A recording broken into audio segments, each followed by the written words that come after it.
Hello, everyone. Welcome to another episode of System Shock Radio. I, as always, am your host, Nigel, and we're going to get started. But before we get started, this is another pre recorded video.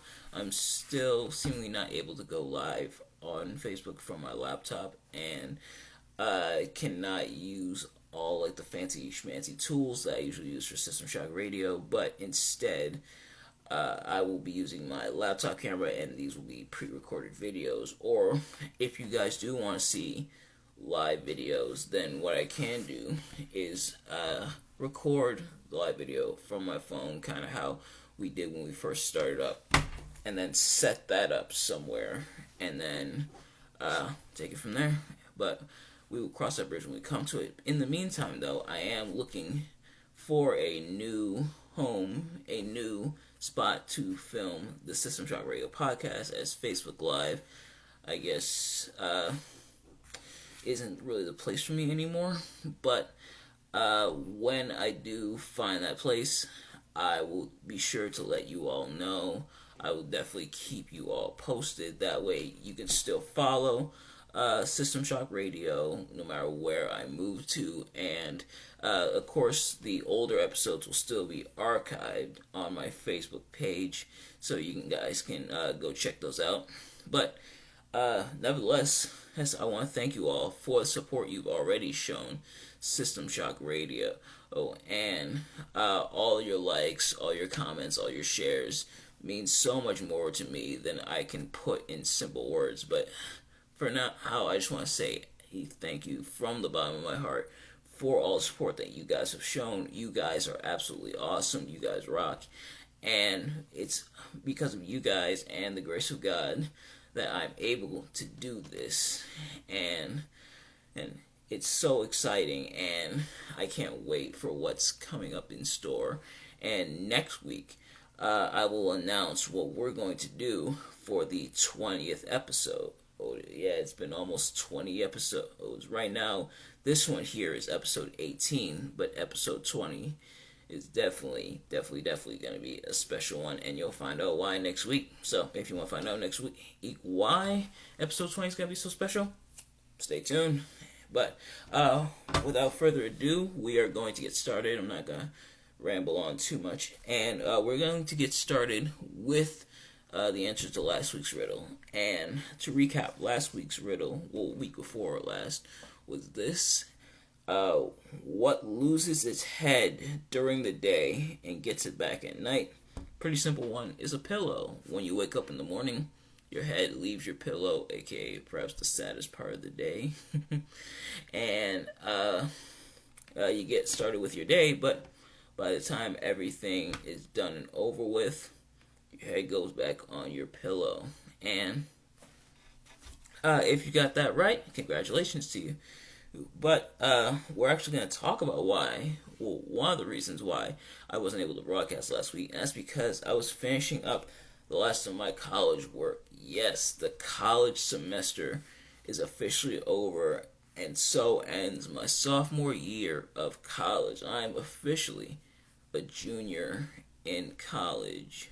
Wow, how time flies. But this semester was definitely an interesting one for a variety of reasons. One of those reasons being, of course, what's going on with the whole COVID-19 pandemic and everything being shut down. Pretty much everything had to be done from home, and it was a bit of an adjust, but ultimately you either adapt to changes or you get swept away. And I had to adapt, and for the most part, I pulled through. And I got 4 B's, 1 A. It could have done better, absolutely, but I am still proud of myself and what I accomplished. And yeah, so to all you college students, congratulations to you. For those who graduated, congratulations to you. You absolutely earned it. You made it this far. Great job. Keep up the great work. I'm so proud of all of you. And we are going to move officially into the next topic beyond just that. And we're going to talk about the Twilight movies. Now, I have not read the book, and I kind of blame the movie for that, because even when it came out around 2008. I was only 8 years old. I was just a wee tyke, and I've never really liked the Twilight movies even back then, mainly because, and this might get me booed off Facebook, I don't know, but I've always found them kind of boring and kind of stupid. Like, I never really got the appeal for it. Now, I imagine if you watch it, if you faithfully kept up with it, if you read the book and watched the movie the way my mom did, what she did was, for years, she read the book, and then when the movie came out, she watched the movie. At least I think that's how she did it. I'll be sure to ask her, but I'm sure you'll probably be more of a fan of it, but I was never really able to get into it. And I never really understood too much of the appeal behind it. For me, it was just another random chick flick. And one of the actors passed away. Rest in peace to him. And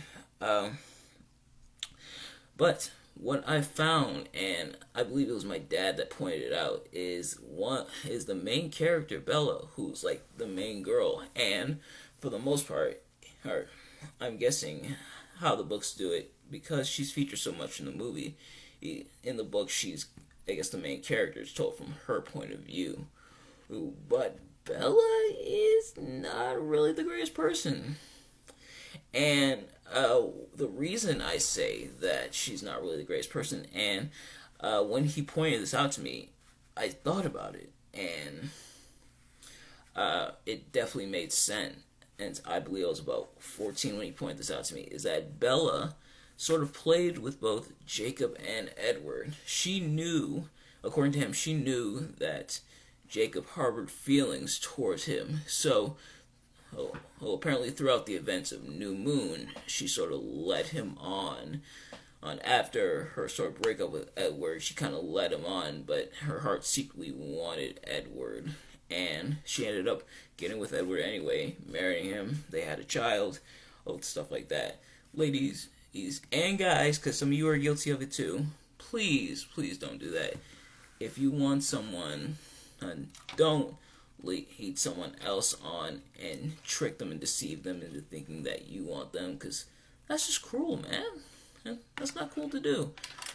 And it's one of those dynamics that paints a character in a whole new light. Now, I know, as a comic book fan, and our comic book heroes have been guilty of that sometimes as well. But that's a topic for another day. But that's all I'm going to say about Twilight before I give myself a headache. Alright, now, this next topic is a question for you all, and I want to drop it in the comments below what you all think of this. Should the legal drinking age be lowered to 18? Let's repeat it one more time. Should the legal drinking age be lowered to 18? Now, the reason I ask this, and it's something that I've pondered, is because think of all the other stuff that you can do at 18. There's two major things that you can do at 18 that for years can be seen on the same level as consuming alcohol, and that's voting and applying to the military / being drafted off to war. And the argument that a lot of people made is that, well, wait a minute, at 18 I can't legally drink yet, but I can decide who will be the next political leaders in office, which you absolutely can do. Make sure you go out and vote.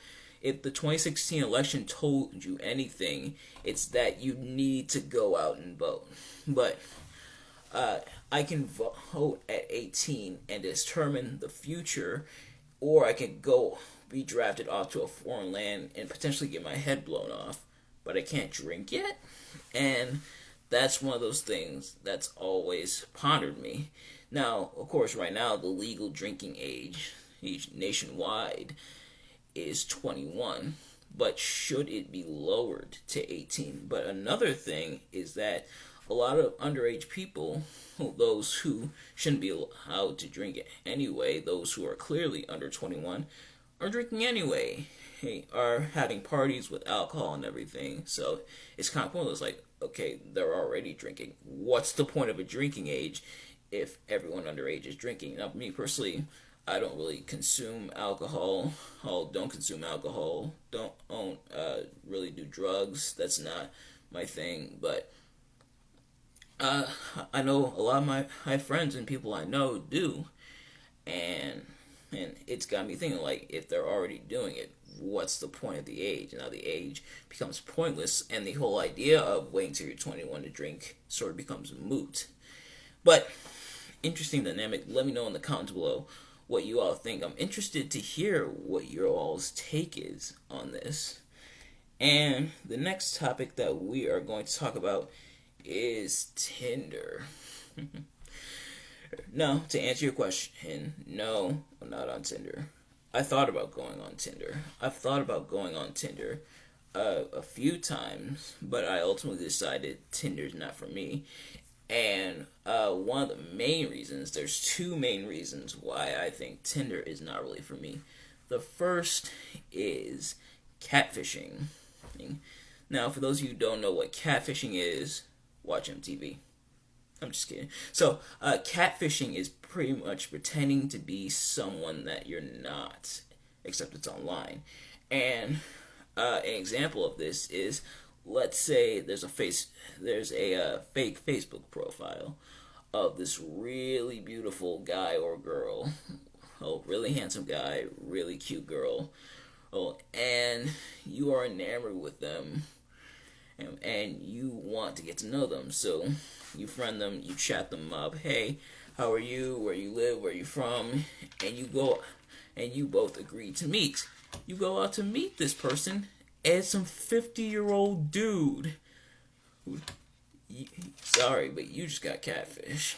It's some 50-year-old dude, looks nothing like the profile picture, isn't a chick, is a 50-year-old dude who wide like this, is tall like this. You've been tricked, you've been bamboozled, you've been catfished. I don't want that to happen to me.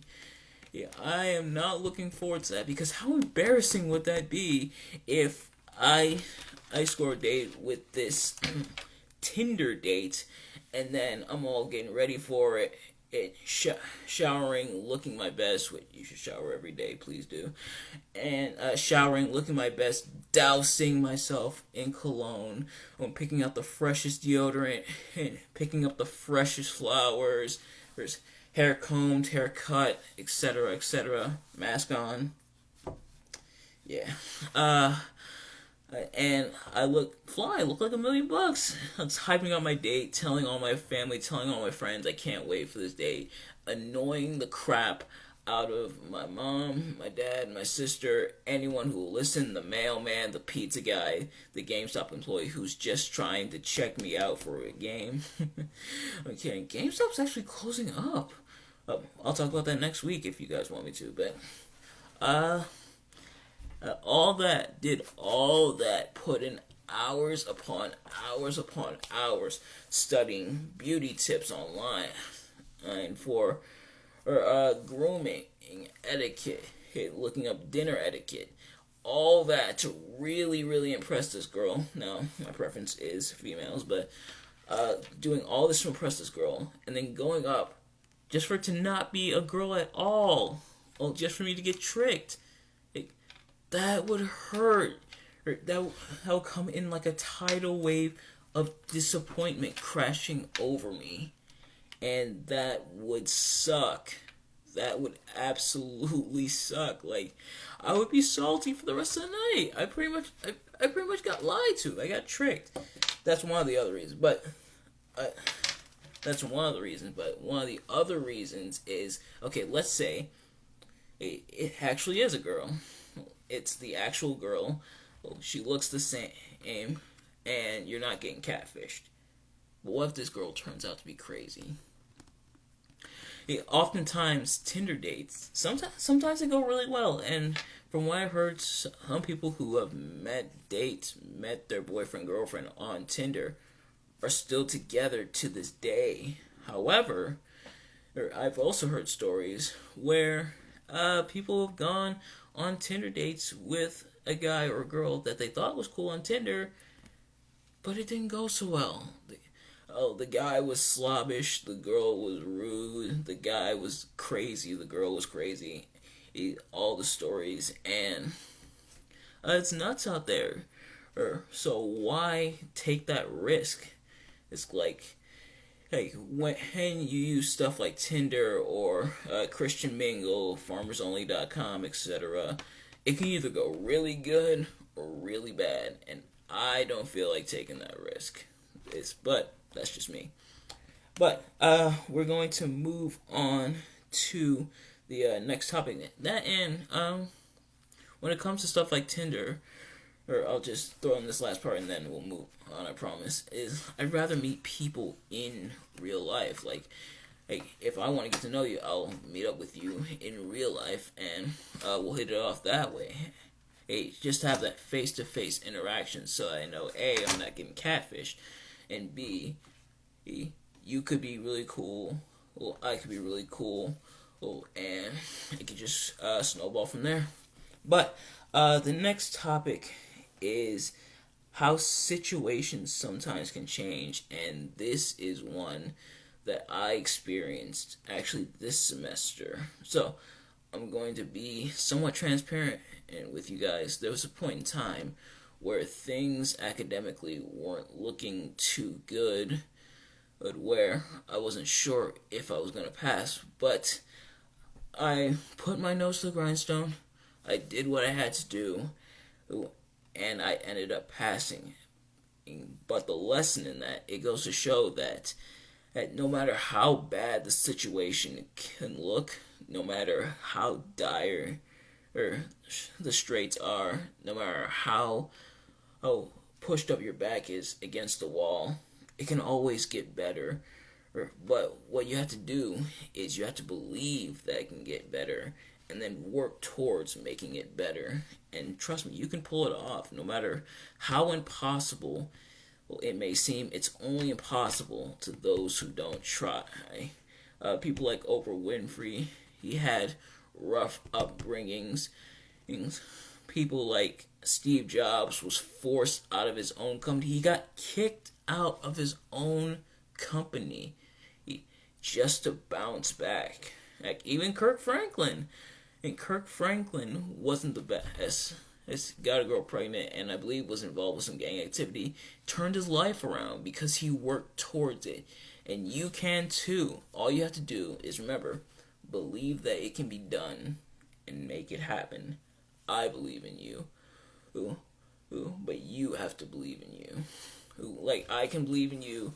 A lot of people in your circle can believe in you, but ultimately you have to believe in you in order to make it done, in order to get it done. And trust me, you can. You just have to believe that you can. But that is about it. We're going to leave off with next week's drill, which is what type of coat is always wet when you put it on. Let's read that one more time. What type of coat is always wet when you put it on? Sorry. Ladies and gentlemen, that is your riddle for next week. Go on, for those of you who have Instagram, my two friends, Anthony and Trey, hey, we call him Treyway, hey, they have a page on there called Make the Difference. Those two are killing it over there. It's a very inspirational page. Go check them out, and I will see you all next week. Peace.